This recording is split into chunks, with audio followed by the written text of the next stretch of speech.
নমস্কার বন্ধুরা, ফেমাস দোলনস কিচেনে আপনাদের সবাইকে স্বাগত জানাই। চলে এসেছি আপনাদের জন্য নতুন একটা রেসিপি নিয়ে। একদম স্ট্রিট স্টাইল বা রেস্টুরেন্ট স্টাইলের চিকেন ললিপপ কিভাবে আপনারা বাড়িতে তৈরি করবেন সেইটাই আমি আজকে আপনাদেরকে করে দেখাবো, এবং খুব সহজেই যাতে করতে পারেন একদম ডিটেলসে সব কিছুটা আমি আপনাদেরকে বলে দেবো।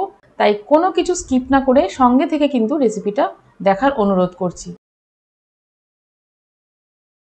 তাহলে আসুন আমি আজকের রেসিপি শুরু করি। রেসিপি তৈরি করার জন্য প্রথমে একটা বাটির মধ্যে পরিমাণ মতো সর্ষের তেল নিয়ে নিলাম, যাতে লাল কালারটা চলে আসে একদম, তার জন্য এখানে নিয়ে নিলাম কাশ্মীরি রেড চিলি পাউডার।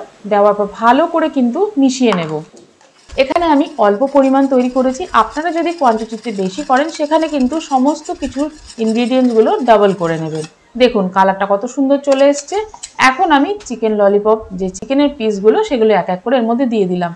এই চিকেন ললিপপের চিকেনগুলো আপনারা কিন্তু বাজার থেকেও করে নিয়ে আসতে পারেন। এখানে সামান্য রেড চিলি পাউডার দিলাম, গোলমরিচের গুঁড়ো দিয়ে দিলাম সামান্য নুন, আর দিয়ে দেবো এখানে আদা রসুনের পেস্ট। এখন ভালো করে মাখিয়ে নেব। সব উপকরণগুলো যেহেতু সব দেওয়া হয়ে গেছে, এবার মাখিয়ে নিয়ে এক সাইডে আমি এখন বেশ কিছুক্ষণের জন্য কিন্তু রেখে দেব। আবারও চলে এলাম কিছুক্ষণ পর। তার মধ্যে এখন দিয়ে দিলাম পরিমাণ মতো ময়দা, দিয়ে দিলাম কর্নফ্লাওয়ার, দিয়ে দিলাম ব্ল্যাক সয়া সস, ভিনিগার,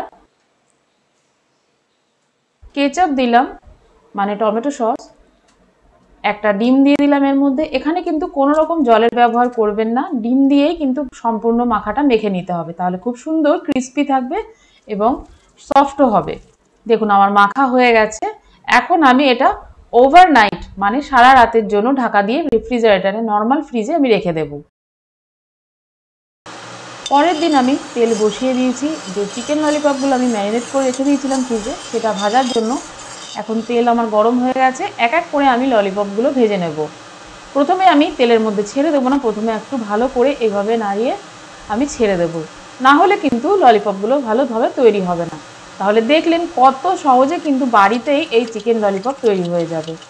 আর বিকেলবেলা স্ন্যাক্সের জন্য কিন্তু খুব দারুণ একটা রেসিপি। আপনারা চাইলে কিন্তু এভাবে হাফ ভাজা করেও স্টোর করে রেখে দিতে পারেন।